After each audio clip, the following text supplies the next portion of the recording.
What is going on, guys? Social Banter Podcast here. And that beat is so hot. Oh, man. What a treat do we have for you guys today. And as always, my lovely wife, Melissa Cruz, right next to me. How you doing, baby? I'm good, honey. All right. Getting the day started. I am so stoked about today.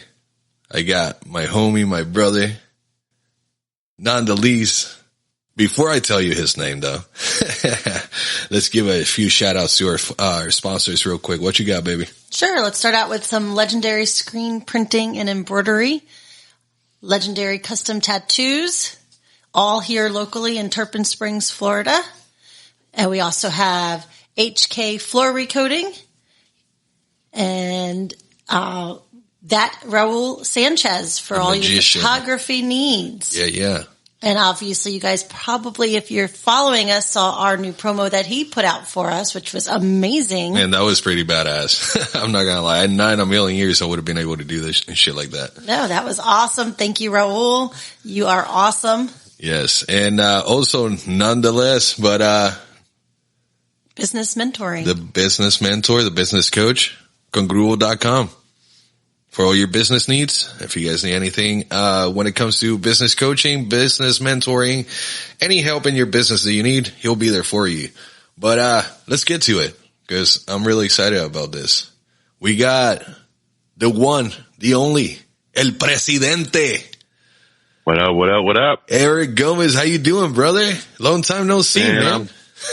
Man, it's been a while. It feels like it's been a while for everybody, man. I know, like right? We're all coming out the cave. So how you doing in the new studio? Man, I've been good. Just upgraded everything. You know, we had to switch everything around post-COVID, so it feels like we're living in a post-apocalyptic world. So, right. Yep. So I had to updated some stuff in the studio, got some live rooms set up, enjoying stuff, man. That's badass. Enjoying getting back to mixing things, man. How you been? Oh man, I've been doing great. My wife and we just started the podcast last year and it's been going great. You know, we've been getting a lot of good response.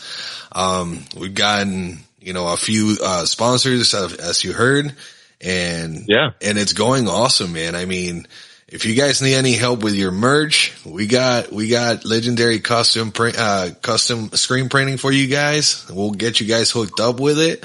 We got legendary tattoos. I mean, these guys, their tattoo artwork, man, it's nothing shy of amazing.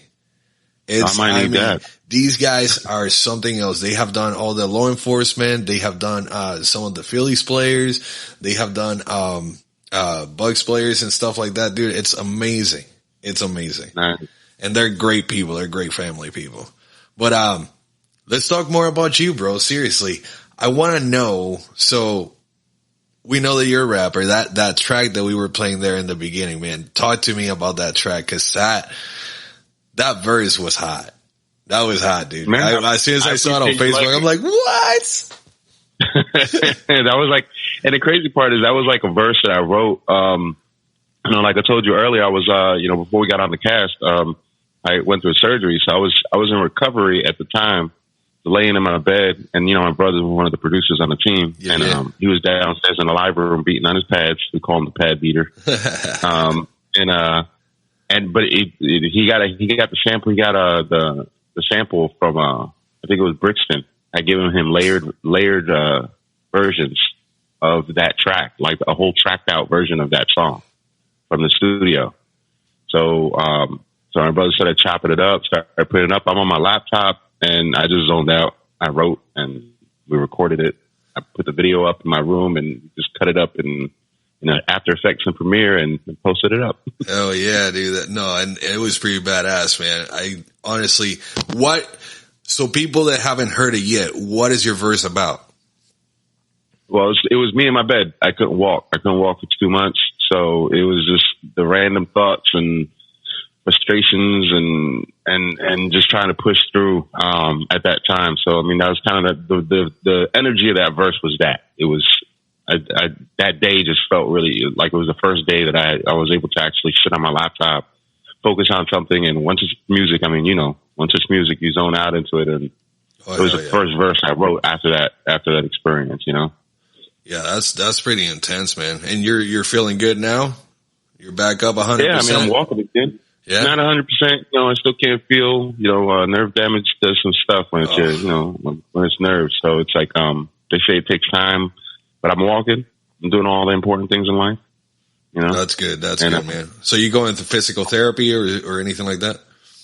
Yeah, physical therapy. Now I'm back on my workout, so that's been helping out, picking up some stuff. So, you know, try to get myself, able to walk around on some stage. I mean, I think I can walk the stages now. I just can't. No, that's what happened to me too, man. I had some sciatica issues and I couldn't walk for a long time. So I definitely feel your pain there. And, getting back to it, man, it was just so rough. And I couldn't play drums for the longest time because I had to use my whole body. And it's like, my legs were like, nope. And my hands were going another way. And, you know, my brain was going the other way. And I just could not get it together. But it took a lot of, you know, like you said, physical therapy. And I actually had to do gentle yoga. I had to do some gentle yoga and I found it on YouTube. And it actually straightened out my back where everything just realigned with all one big crack. My back just went, and I was like, babe, should I move? Because I still feel my toes, but because they have told me that could be bad too if everything cracks at once. And I started moving. I was like, well, feels good. When I went to get up and I did not feel any pain, I was like, oh my God. Thank you. Thank you, Lord. Thank you. You adjusted yourself. Yeah, seriously. So I was able to readjust myself because I went through like 3 chiropractors, dude. I could not for the life of me go through a chiropractor and because they were just hurting me more. And I mean, that's not the stuff that I needed. And I started physical therapy and yoga. And then that's when I really got better. And obviously exercising, like you were saying too, because I needed to get back in shape, you know. In that way, I didn't have that much weight on my muscles either, you know. Yeah, it's a huge difference. People don't realize how much the workouts actually help, but it like strengthens your body and stuff. So especially for us guys that aren't on stages or playing, you know, stuff like people don't realize how much energy that takes out of your body until you got to do it and you can't. Oh yeah, that's for sure. And especially when you're just when you're playing drums or you're a front man where. You know, you got to give all that energy out every night after night. It definitely takes a toll on your body real quick. And if you're not careful, you know, that can end your career real quick as well. Just like carpal tunnel or, what is it? Not in the carpal tunnel and, what's the other one that it locks your fingers? You know what I mean? I don't know. I don't remember what it was, but I know what you're talking about. Yeah. You know? So those kind of, you know, being a drummer or a hand percussionist, it's like death, you know, it's death to your career. And I have a lot of, mentors that, you know, have been able to get through it, but it takes a lot of therapy and a lot of work to be able to get back to it, you know, but I'm glad that you're doing better, man. I'm really glad that you're doing better and you look good too, man. So. You're still staying young. I'm trying, man. I'm trying. I'm on my Benjamin Button. Yeah, right. I need that pill too, bro. yeah, right. Seriously. But yeah, so when did you start, bro? When did you start music? Oh man. I mean, I've grown up around music, you know, my mom she sung, herself, our family, family parties for us, I'm half Cuban, half Puerto Rican. So our family parties growing up were, you know, pretty much music. And it was every weekend, all the time. So, salsa was really like the music that drew me. Like salsa is what taught me that music moves the world, especially when I saw people that didn't even understand the words moving to the music every time it played because it just was what it was. And salsa is one of those types of genres that is like that. It's almost very universal, kind of reggae and all those other genres that are like that. But I think for me, like my journey into music started with alto sax. Started in school playing alto sax. Yeah, I was in jazz band, all that stuff. So I started playing there. Then I went to. You still play sax? No, I haven't in years, but I was for a while. Should pick that back up. Well, I played sax, I played trumpet. Then I started learning some piano stuff. And in the beginning it was all like jazz, Latin music and stuff like that. And then, but I grew up in hip hop, I grew up in New York. So during that time, I mean, the community center down the street was doing breakdancing classes.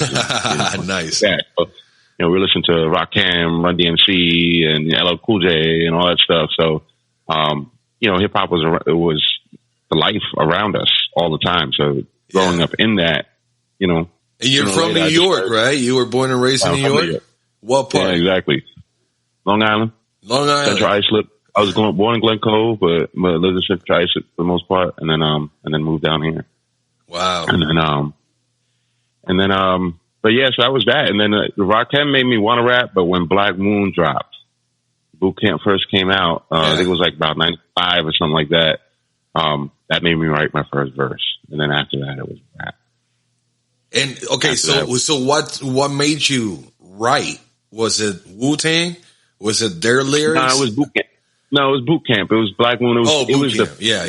It was the energy of the Black Moon album. It was, sonically the sound was so different. Like Wu-Tang, I think it was out already at that time. Their sound was already sonically different. Like I was heavy into Wu-Tang, but Black Moon just had its, you gotta be from New York to understand. Exactly. Like, there's certain energies that, in the music and the feel, and Black Moon just had a feel that connected with me and felt so familiar. But at the same time, it was like, it was raw. It was just a whole different sound. And that made me like, I've always naturally like just written. I don't know why. That's always been my thing. But that made me write a rap. Okay. And when I wrote, obviously when you first start, you suck, but I figured out that I was like, I can do this. There's a formula. There's a formula. Yeah. Yeah. So I found my pocket over time. Gotcha. So you found the fact that you were able to actually write. And so when did you start actually recording your own shit? I would say it was probably like around 97, but then 98 rolled around, 99, and then like around 99, I made some poor choices. I was a young man. And we all have gone through it, brother. Yeah. So they put me on pause for probably about 5 or 6 years. And then by the time I jumped back in, it was like about 2009. Gotcha. And then that's when I started Head Knocker and started the label. And then we started really like touring and stuff like that. Yeah, because I remember I met you when you came back from your first tour. That's when we met. And that was probably around like 2012-ish. Yeah. And I do remember because you and I clicked right away because I was like, wait, homeboy looks Puerto Rican, and he told me he's a musician too, so let me holler at him real quick. And I was like, yo, so what's your story? And you were telling me, oh, so this is me, and you showed me your promo, and I'm like, oh shit, okay. And then, I did my search, and, I sent you my bands, and we traded, music and shit, and that was pretty cool at the vape shop. And shout out to All Access, for making this happen, because if it wasn't for All Access and Mike MacArthur, Eric and I wouldn't have been friends, and long friends now. Right. Yeah. But good thing for vape, right? At the time. I know, right? We were both trying to quit smoking cigarettes and all that stuff because I was a huge smoker, and thank God for the vapes because they helped me. That's what I was wondering, how you guys actually met. Yeah, it was through All Access when I was working there, and he started coming into the shop. Gotcha.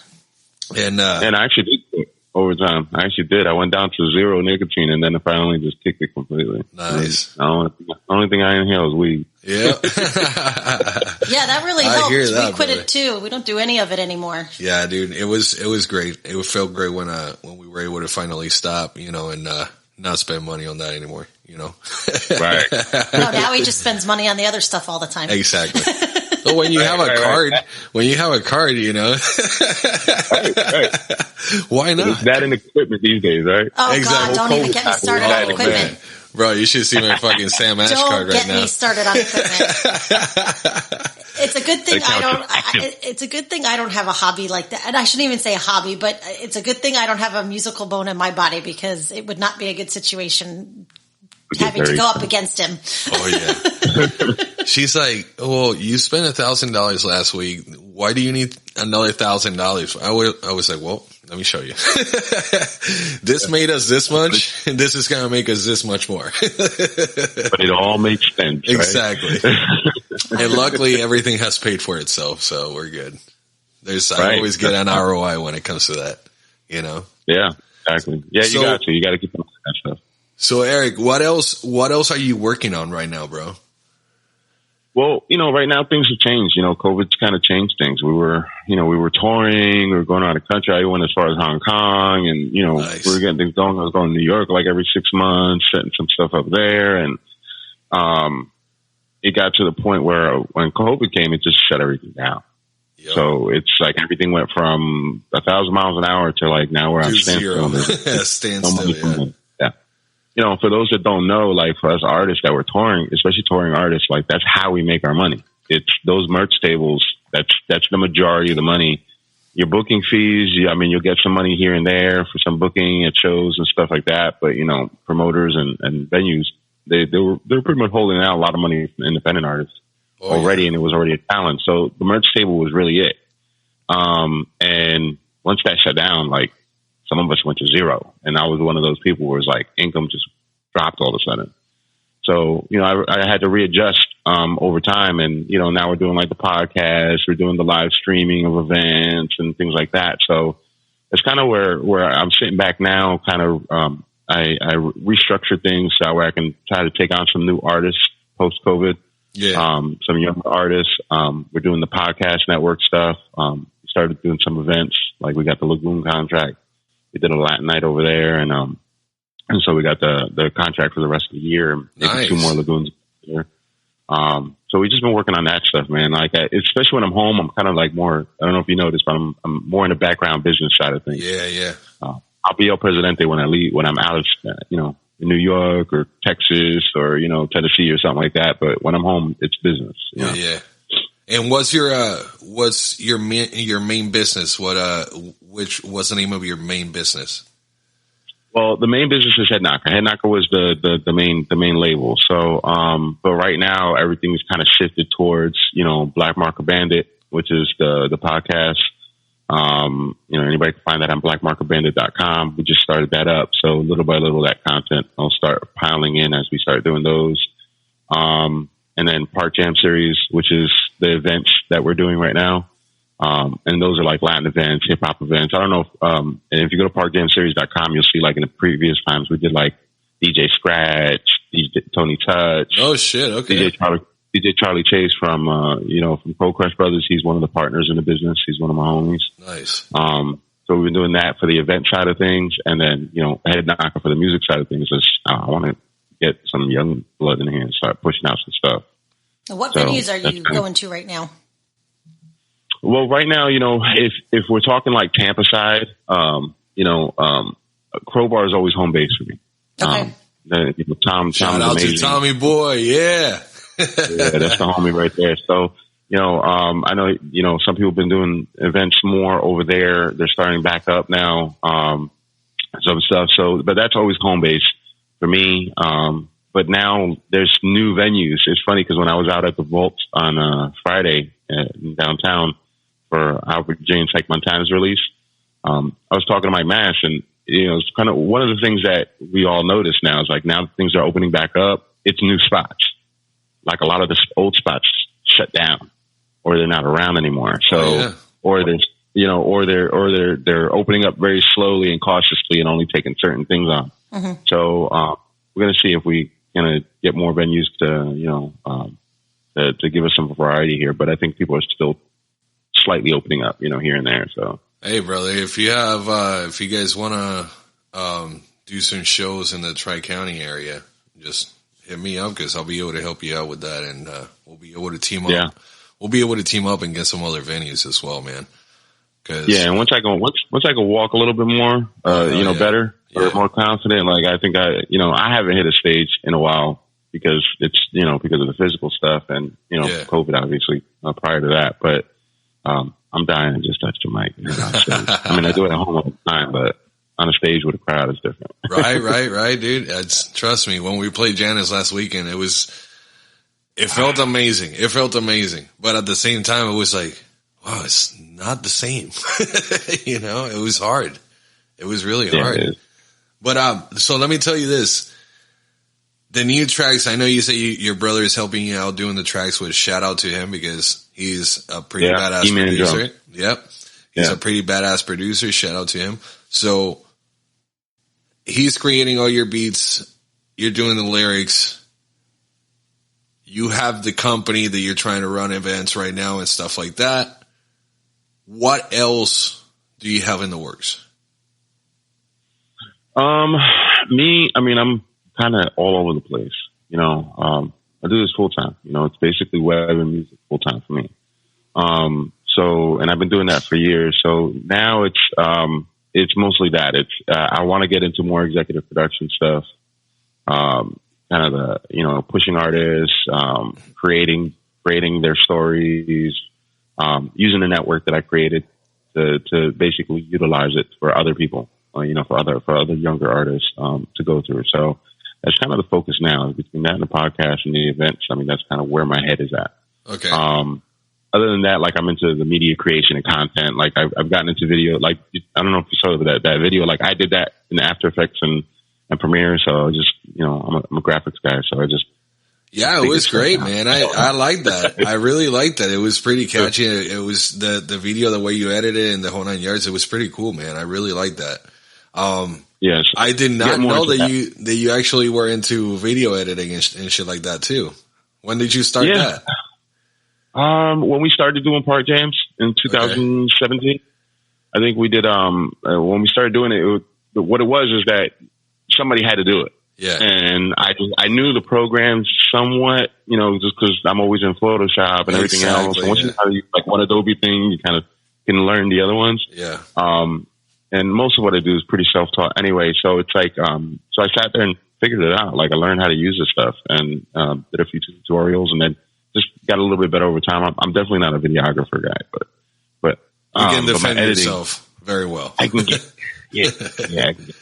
That's badass. Yeah. No, I'm definitely, I'll probably gonna be calling you back and asking you a few questions and pointers because I'm trying to get in that video aspect about it as well, but I'm also getting back into photography again. So I've been doing a lot of photography work. I got my, trying to get my, my old camera and figure out if it's actually still worth it or if I need to buy a new battery. Cause right now I have this one here, my Canon, and it's outdated. Still has the old compact flash memory cards on it and shit. I'm like, I may need a new body at least. I got the lenses, but I may need a new body. Sometimes the lenses are the most important, the most expensive parts. I know. Oh, geez. Yeah, Melissa. I haven't even shown Melissa the prices of the lenses yet. She thought that the music equipment was expensive. I mean, I'll show her an image stabilizer at 70-200, telephoto lens for $2,000. She's gonna be like, "What?" They better make you coffee every morning. So, what got you started out in this field? You didn't talk about music? No. Do you have a degree? Did you go to college for this? No, actually, well, I did go to college for a little bit. Funny story about me is that I'm a college dropout. But kids happened for me early on in life. I started a little bit early. So when I tried to do the whole college thing, it was just a little bit too much. Mm-hmm. Along with kids, I was very young. I'm very self-taught though. Okay. So it's like, what ended up happening is I was in classes and I'm in classes bored because I had already taught myself the things that they were teaching me. So I was like, all right, so when do we get to the good stuff? Can we get there so I can figure out how to do that? And what I found was that I was running ahead of the pace that the college was going in. So I was in IDT for a little bit, for like about a year and a half or so. The one in Tampa? Yeah, the one in Tampa. Yeah. And but then I dropped out, and not not glorifying that or anything. Not saying that should be any route that anybody should take. But I mean, that was my journey. So hey, it happens, man. But ain't nothing wrong with that. Look at you now. There ain't nothing wrong with that. No, everybody takes a different path in life. And you said children. So how many children do you have? I have three. I'm a full-time single dad of 3 teenagers, although they're all becoming adults now. Mm-hmm. Now they're going to 21 and 17 now. So that's the youngest one is 17? 21 and 20 and 17. Wow. What they're all going. Wow. Yeah. Oh, at least they're already, pretty much adults, Right. It's very helpful. One more year, my youngest graduates, and then, oh man. Are any of them taking in your path? Huh? Are any of them following in your path? Music wise? I think my, not like heavily like being an artist or anything. But I think my youngest daughter, she's showing like, especially lately, she's got like a really huge interest in helping like another friend of her that's an artist. She keeps like sending me stuff. Hey Dad, listen to this. I think he's really good. I really want to push him out there. Like I'm seeing that management promotion bone in her body. Nice. Because she doesn't, and I don't think she realizes it yet, but I'm seeing what she's gravitating towards, and I'm seeing what she wants to do and what she gets excited about. And one of the things that I did with her was we had a festival called Loud on 7th that we did 2 years back, like right before COVID hit, and we're about to do another one this coming year in September. And basically, the Loud on 7th Music Festival I do with H and Buckwheat and them out here, and basically it's like 4 days, and it's like 20 something events, few panels and things like that. And she helped me with that one, and at the time she was 17. So she was all excited that she got to go to clubs like at 15. But one of the big sells for her and the reasons that she volunteered was she's very big Snow the Product fan. So, and we booked Snow the Product for the festival that year. And I didn't say anything until like right last minute. I was like, oh yeah, we booked Snow the Product. She's like, oh, can I go? And I was like, only if you volunteer if you want. Put in the work. Yeah, but in the meantime, like when the day of the Snow the Product show, I'm the one that managed that show at Crowbar with them.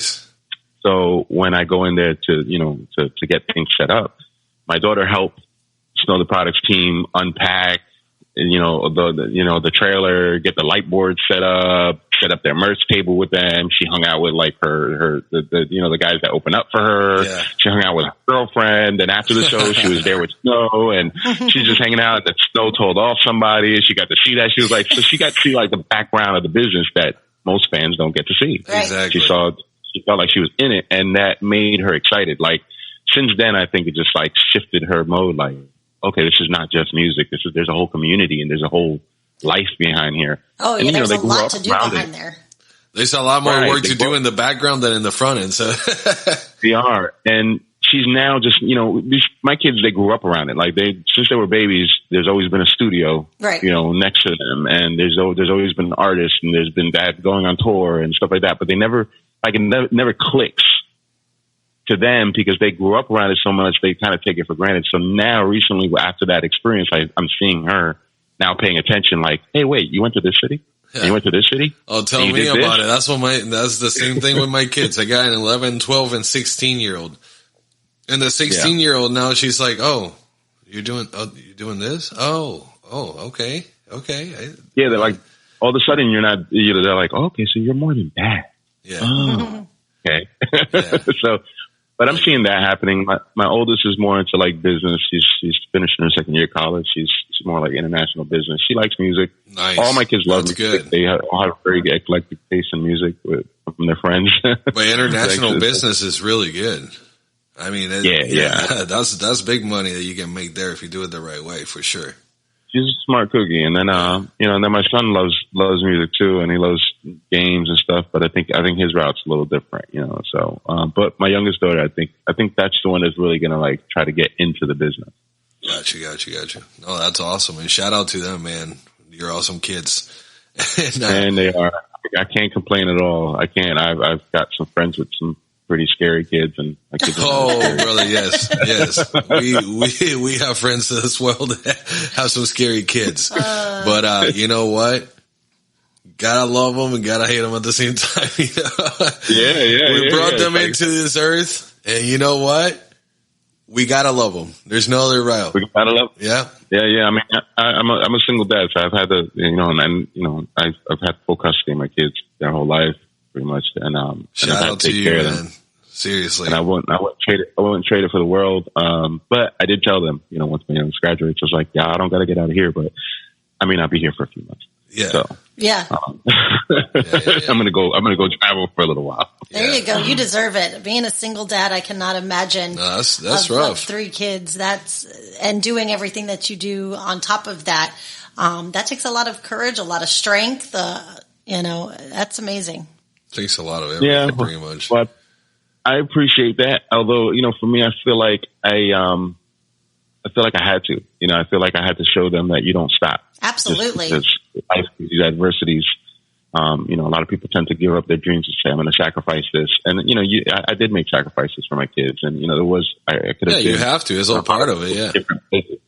But at the same time, I didn't just stop my dream. And like a lot of people do. And it was and then it stopped the passions that I had just to do that. I did both.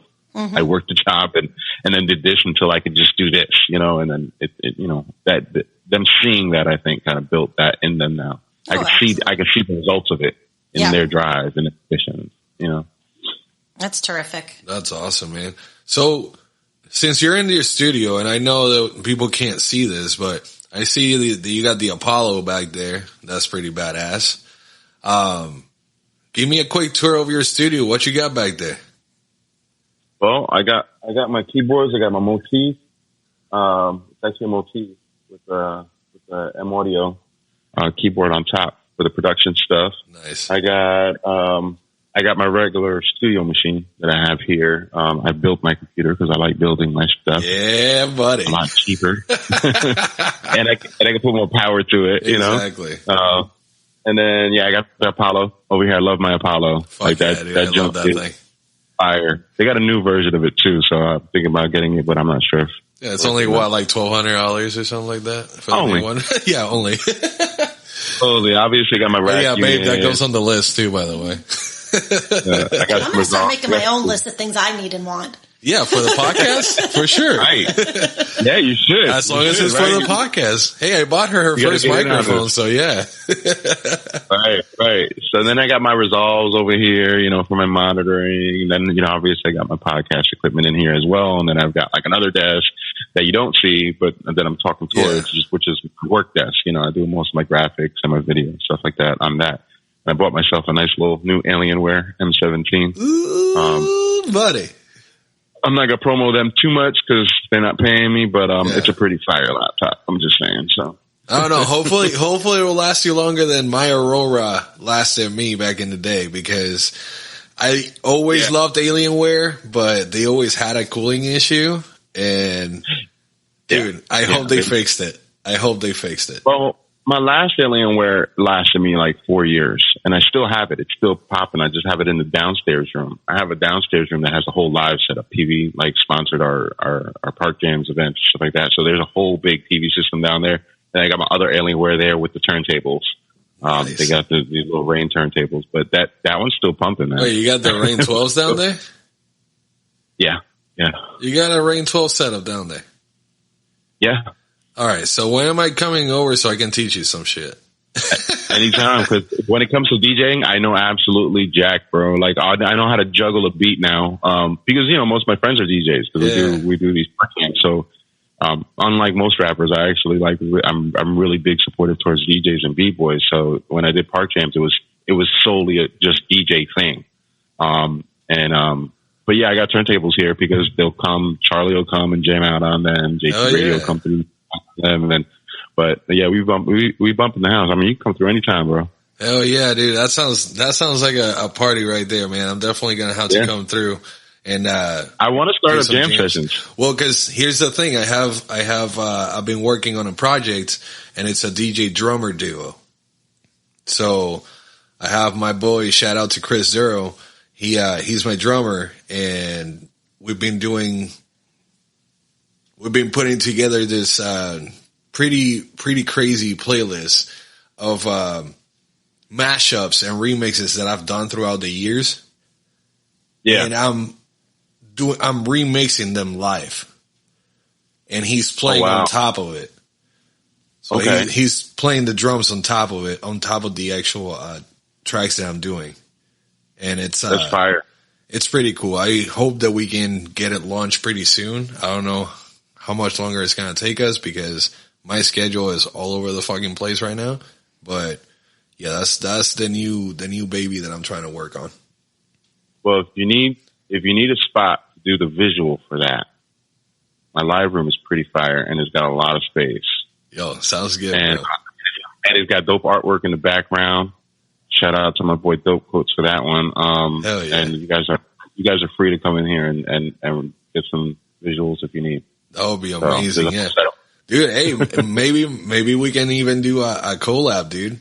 Cause that would be hot. I've been thinking about doing, our own tracks, doing with the live drums and stuff and making full songs. And maybe you can put some, put some ciphers in there. I'm down. I mean, I rap, bro, so I rap all the time. Yeah, I think that would be pretty hot if we actually did that. I think people would want to hear that. I don't think they would be ready for it, but I think they're going to want it.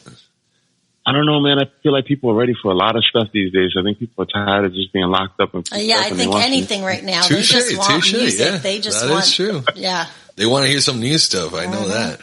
But I can tell you the shit that I've been doing lately, man, because I like a lot of future bass, what it's called future bass. And, I come from the DMB and, dubstep background and house background. And when it comes to acid jazz and Latin jazz and stuff like that. And I just figured, why not mix it all? Fuck it. Why not? Why not? Why not? Why not? Let's just try it out and see if it fucking sticks, Because that's the beauty of music. It sounds, the math that I have in my brain makes sense. I like it. I've shown it to a few people and they like it. I'm like, well, shit, let's run it. Full send. Right. Let's go. I just sent you pictures of this live setup, by the way. Okay. On the Zoom. I sent you pictures of it so you can check it out when you got time. Hell yeah, dude. But, so the other thing that I meant to ask you, you were talking about the events that you have, that you're trying to get back into, and bring back and all that. Are you just in the Tampa area right now?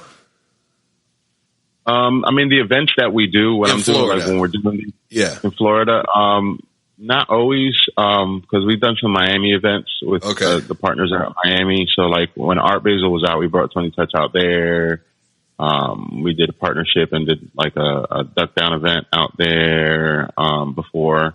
So there's, we have some partners in Orlando, that have done a few shows out there as well. And sometimes we'll partner with them.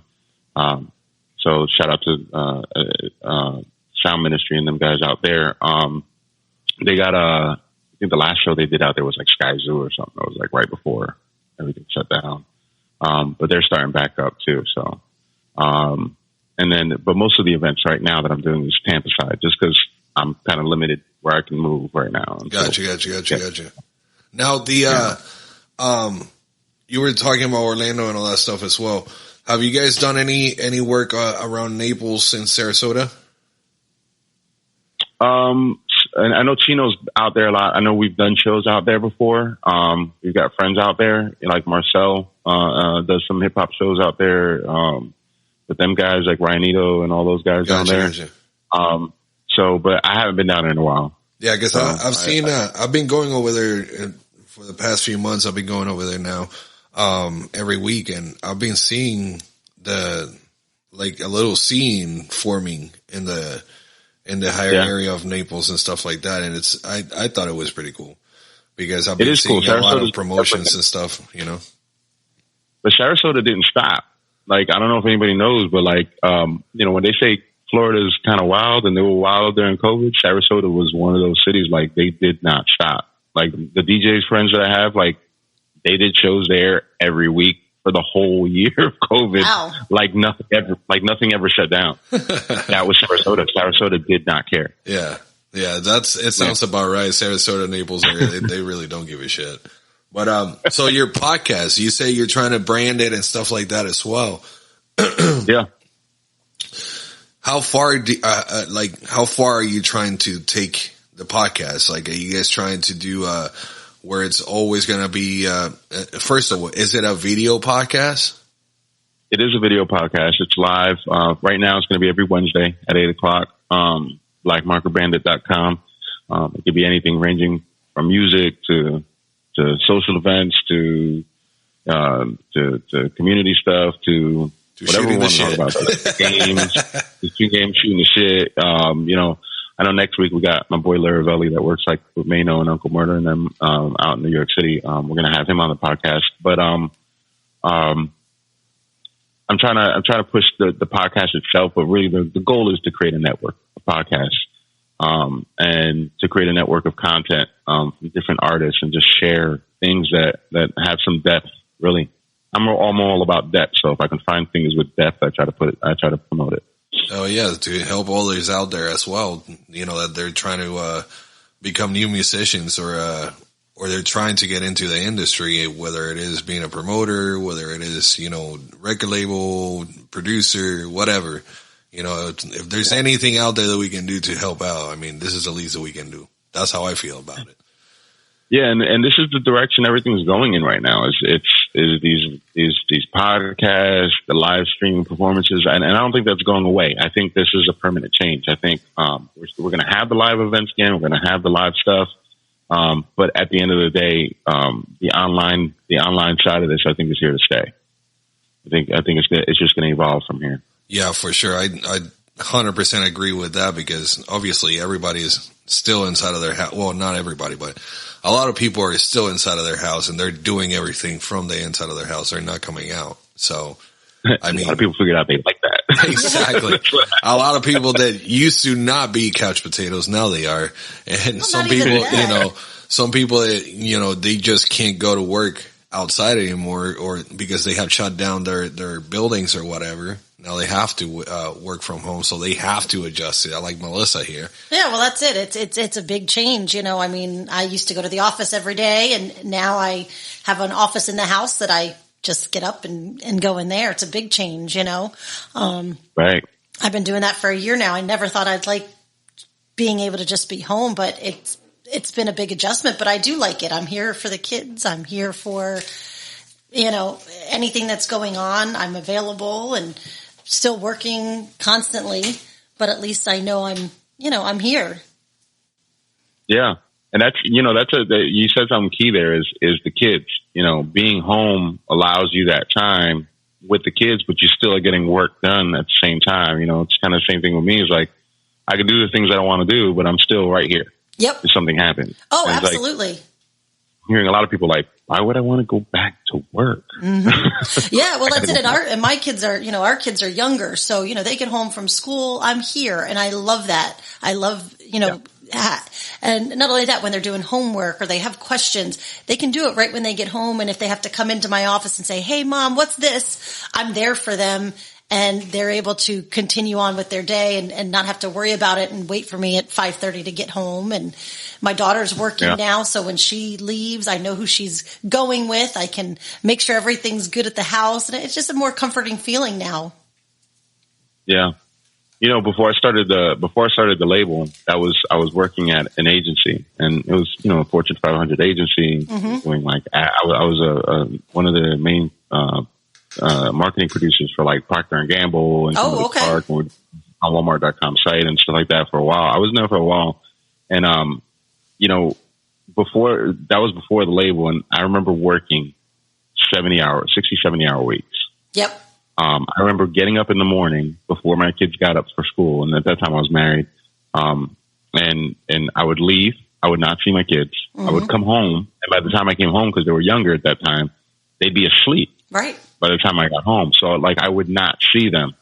So when I started the label, that was one of the things that I realized is because I had to quit the agency. And when I quit the agency, I mean, it was a pretty big leap because I was making really good money there. But one of the things that I quit and the reason that I gave them was I don't see my kids. Right. This is really good money.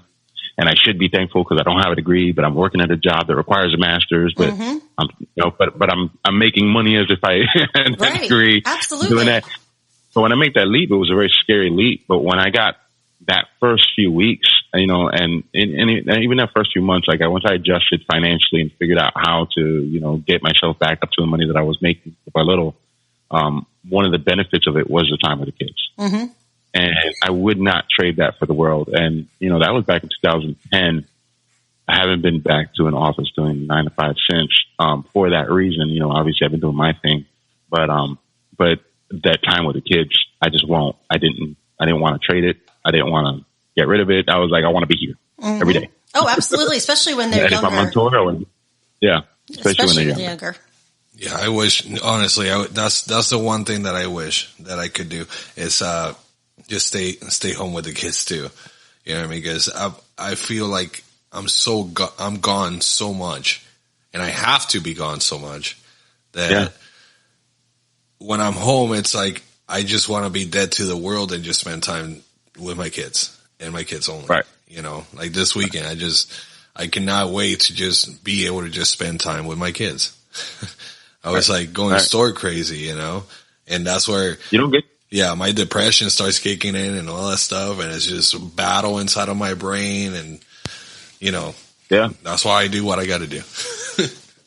Yeah, and your kids are your anchor sometimes, So it's like it's just like that. You want to spend time with that because that time goes fast, man. Like even now, now is when I'm starting to figure out exactly how fast it is because I got one more year left before I'll graduate, and I'm finding myself in conversations where because once they're teenagers, they don't want to hang out with you anymore. Cool. So, exactly. They're too cool even when for you're us. Yeah. Well, my daughter, my kids sometimes treat me like I'm cool, but it depends on the day. Uh-huh. But that's one of the things. Like I'm finding myself in conversations where they're like, oh, I don't want to hang out. I want to hang out with my friends, and I'm like, we only have this certain amount of time before you go on with your life, and then I might be traveling or somewhere else. Can we hang out before that happens? But I'm finding myself in that place mentally where I'm like, wow, what do I do now? Yeah. My whole life has been my whole adult life has been responsibility and time with them. And I'm finding a place where I'm like, what do I do once they're responsible for themselves? Now it's your time to have some fun, buddy. I think so. I think so too, man. I definitely want to do some. I definitely want to do some family time with you, man. Just have a family day and do some grill outs or something like that. I definitely catch up and have a few beers and stuff like that as well. But one thing that I did want to ask you about the podcast is, when are you gonna have us in there, bro? You know what? We can run it, man. Yeah, we gotta run it, bro. Yeah, we can run it. We're going to run it. So let me figure out what I got. I know I've got 2 set up for this week and the following week. So probably the week after that. So I'll get with you and set a date specifically, and we can, and you guys can either come in here or I can pull you in video. But I mean, that's kind of the magic of this technology now is you can pull all that stuff in live and stuff like that. No, I got a pretty good setup. That's pretty badass, man. Hell yeah. Well, dude, thank you so much for being here. I really appreciate it. And thank you for taking the time. Yeah. Thank you for taking the time. And, I know being a single dad and going through the injury that you're going through right now and, trying to get back up and running and still grinding. You can't stop. Bills keep piling up no matter what, right? Yeah, that's what I told my doctor. My doctor was like, "Yeah, you need to take it easy." He's an old Cuban guy. Well, cógelo con take it easy. Yeah, right. Easy, suave, papi. I was like, "Listen, bro." I was like, "The Bills don't say suave, so right, exactly. Keep going." So they keep coming very duro. Yeah, right. They're not despacito. I know, right? They don't come con despacito, right? Yeah, not at all. So I mean, that's what it is, man. Oh yeah, well, man, we're looking forward to being on you guys' podcast, and that's gonna be pretty cool.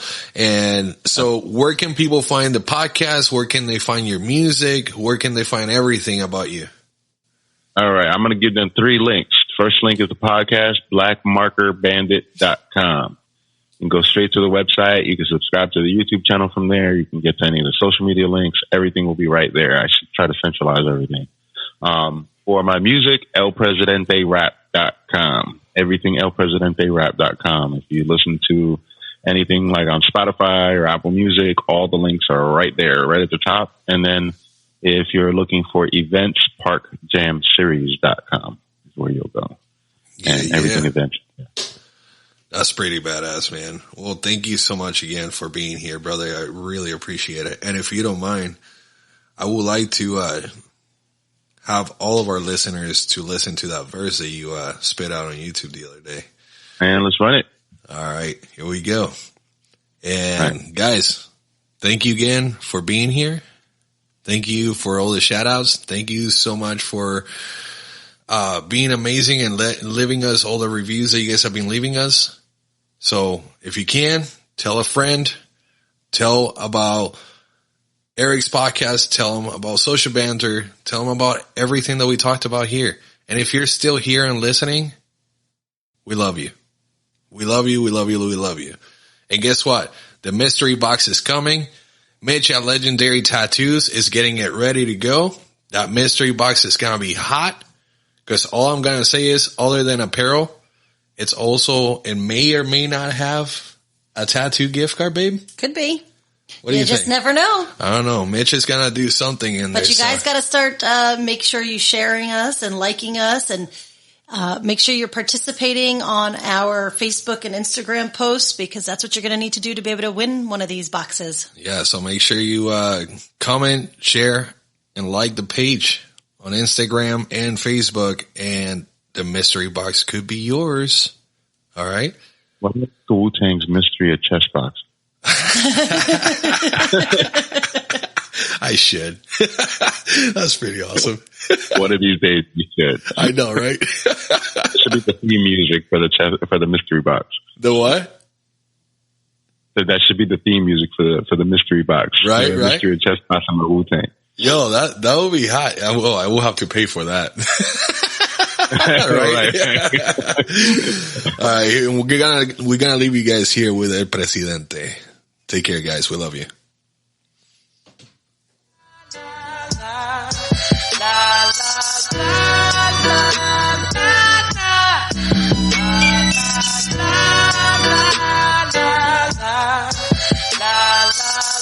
I just be chilling like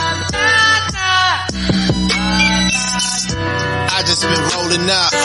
My city be slowing up. Lyrics, I got 'em. Swerve to the bottom. L's in the ladder, we side 'em. Money make moves. Clout don't break rules. Yo, we subject to the product of these momentary views. Pay dues, no shoes. Rolled up, make a choose. Rest in the news. Money got 'em dropping, no friends. That's a lot of fuse. Blow on the plate, most connects got weight. But my life been straight, gotta slide out of state. My seeds been held down too long. Too strong for the funny, we've been through storms. Hold your head when you're weak, once my life been steep. Sliding down deep when the weight play keeps. Pushing through my problems with some lyrics on the beat. Trying to feel my feet, too long, sucker free. Trying to find balance, no other plan B. Break a bangers for a fee, trying to aim for the whole tree. I ain't trying to stop with my hands, trying to clock. Stop time for a time, most my plans now is shot. And I don't really know where the road really goes. Trying to comprehend, bruh, but no one really knows, huh?